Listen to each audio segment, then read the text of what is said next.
So just what does the Bible have to say about that 12-pack of Budweiser that you picked up at the supermarket yesterday? Oh, I know this one. Good morning, everybody. Thanks for joining me today.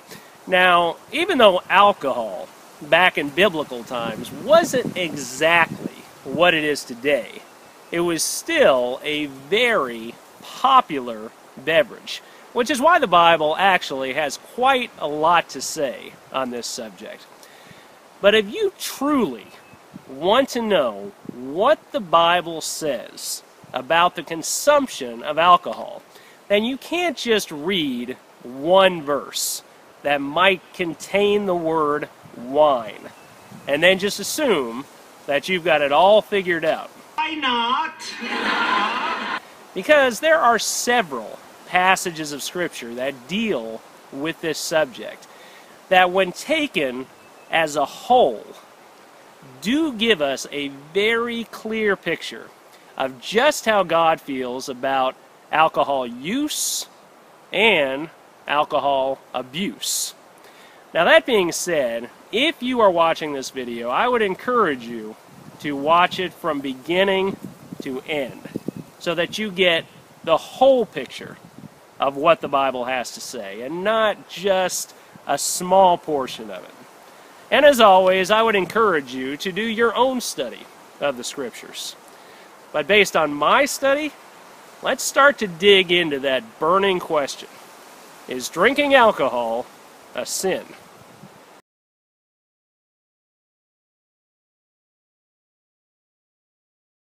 The Apostle Paul gives some wellness advice to Timothy in 1 Timothy chapter 5 and verse 23 when he says, "Drink no longer water, but use a little wine for thy stomach's sake and thine often infirmities." Now, one of the main reasons that so much alcohol was consumed back in biblical times is because it was quite often the safest thing to drink. All right, water at that time was often contaminated and infected with disease. So in this particular case, the water that Timothy was drinking may very well have been contributing to this stomach ailment that he was having, which is why Paul probably advised him to use a little wine as a way of settling his stomach. But even in today's world, all right, with most of us having access to clean and purified drinking water, many doctors will still tell you that moderate consumption of alcohol can still provide certain health benefits.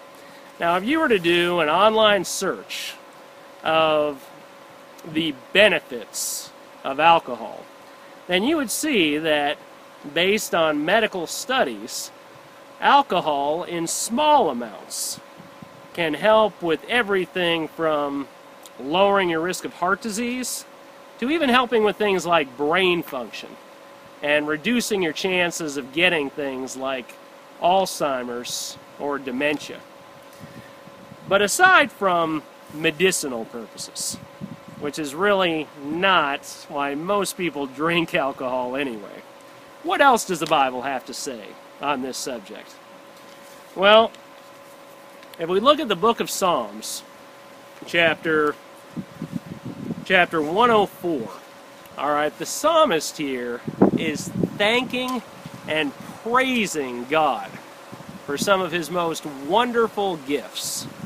Now, if we look at verses 14 and 15, we read, "He causeth the grass to grow for the cattle, and herb for the service of man, that he may bring forth food out of the earth, and wine that maketh glad the heart of man, and oil to make his face to shine, and bread which strengtheneth man's heart." All right, so the writer here has included wine, okay? Wine that maketh glad the heart of man in this list of gifts that he is so thankful for. Now, we also look at Ecclesiastes chapter 9 and verse 7. And I apologize for the camera here. The wind is playing havoc with my camera today. But Ecclesiastes chapter 9 verse 7, we're told to go thy way, eat thy bread with joy, and drink thy wine with a merry heart, for God now accepteth thy works.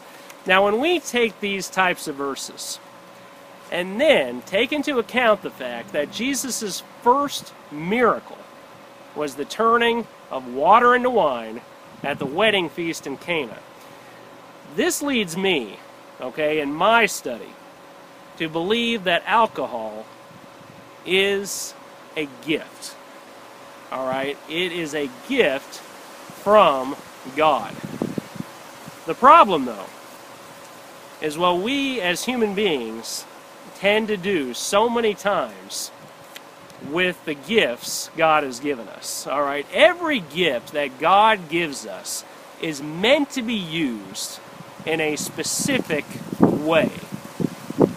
But so often, we want to take those gifts and abuse them, corrupt them, and turn them into something that they were never meant to be. Here in just a second, we'll take a look and see what else the Bible has to say about this substance we call alcohol.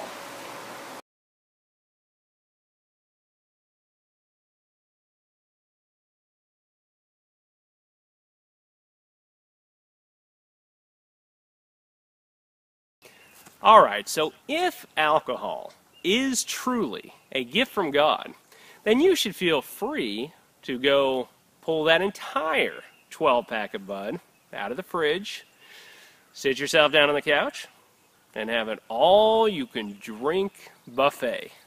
Right? I don't think so. Yeah, I don't think so either. Because while the Bible, as we've already seen, may not necessarily forbid us from drinking alcohol, and in some cases even speaks of it in positive terms, there are still some very clear warnings and direction that the Bible does give us concerning this subject. Now, the Apostle Paul tells us in Ephesians chapter 5 and verse 18, "And be not drunk with wine, wherein is excess, but be filled with the Spirit." So while that occasional glass of red wine at dinner, or even that one can of beer that you might have at the end of a long workday to help you relax, while the Bible does not actually prohibit us from using alcohol in this manner, this verse from Ephesians does caution us as Christians against excessive drinking. Now, while many of you watching may never have reached that level of intoxication that we refer to as getting drunk, chances are you have, at some point in your life, at least seen someone who was drunk. And while sometimes it can be an amusing thing to see, it can also be a very frightening thing to see. Because drunkards can be some of the most erratic and dangerously unpredictable people in the whole world. Because they're not thinking clearly. Alright, now once you have reached that drunken stage, then you are no longer using that gift from God in the way it was intended. Which is why I believe that it's at that point that the drinking of that alcohol does in fact become sinful. Now, Proverbs chapter 23 paints the perfect picture of someone who's drunk. Alright, now as we read these verses, stop and consider, alright, think seriously about whether or not we as Christians should really be seen in this state of being that's described here in this verse. So Proverbs chapter 23,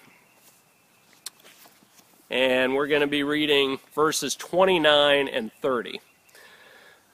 So starting with verse 29, it says, "Who hath woe?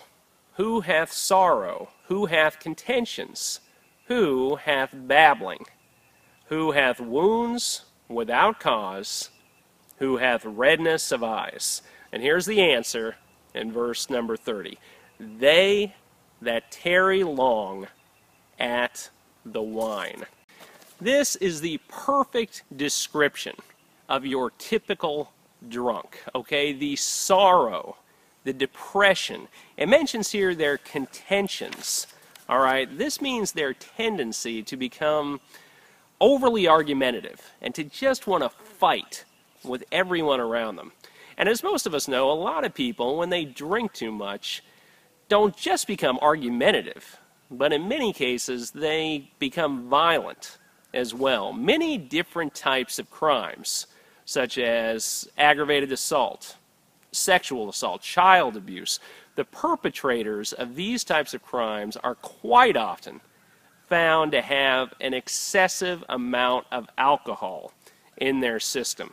Now, if we skip down here to verse 32, okay, Proverbs chapter 23 and verse 32, and this is speaking of alcohol, all right? It says, "At the last it biteth like a serpent and stingeth like an adder."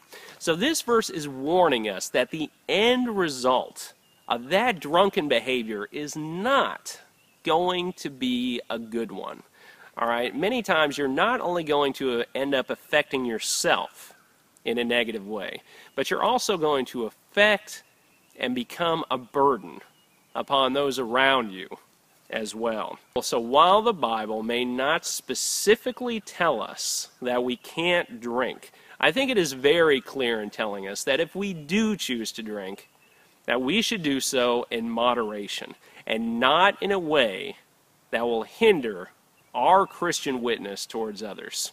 Here in just a second, I'll conclude this video by sharing with you some of my own personal feelings on alcohol.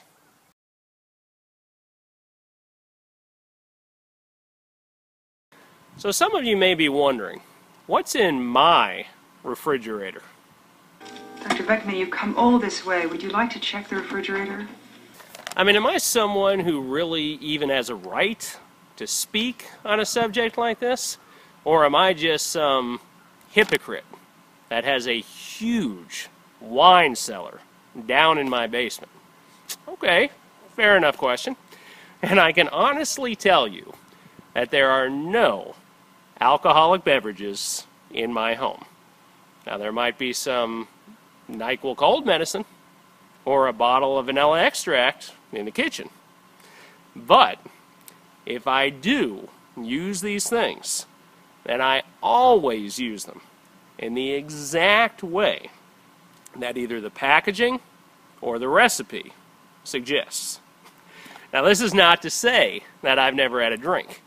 All right, I have drank before, responsibly, at certain social gatherings or get-togethers, but never having reached the level of intoxication that's described in Proverbs chapter 23. And I am not now, nor have I ever been, someone who drinks alcohol on a regular basis. But if the Bible doesn't condemn me for having that one can of beer or that occasional glass of wine, then why is alcohol something that I, for the most part, choose to steer clear of? Well, one of the main reasons is that I don't ever want to view alcohol as being an answer to my problems. Now, if you're a Christian, then hopefully this doesn't describe you. But think about people that you've known through the years, that the very second something goes wrong in their life, they don't turn to God for help, all right? They don't even turn to their family or friends. So what is it that they do, all right? How do they deal with that problem? They make a mad dash to their local bar so that they can drown out their sorrows for one night and spill their guts out to some bartender. All right, a bartender who could care less about them or their difficulties, but who knows that the longer they listen to them whine and the more drunk that they become, the bigger their tip is going to be. All right, but as Christians, we serve a God that is much, much bigger than any of our problems. God tells us in Jeremiah chapter 32 and verse 27, "Behold, I am the Lord, the God of all flesh. Is there anything too hard for me?" When we face those trials and hardships in our life, Jesus Christ should be the first one that we go running to. All right, He will help you deal with and find a solution to that problem using a clear mind instead of clouding our minds with things like alcohol and then never solving anything. Now, whether or not you choose to drink alcohol is a decision that you make for yourself. That is between you and God.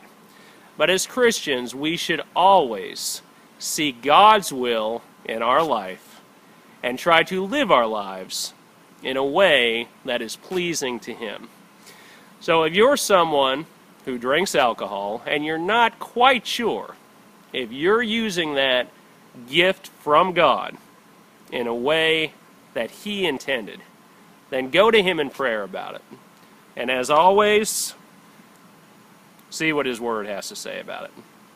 I hope you've enjoyed watching this video today. Thanks for watching, and God bless.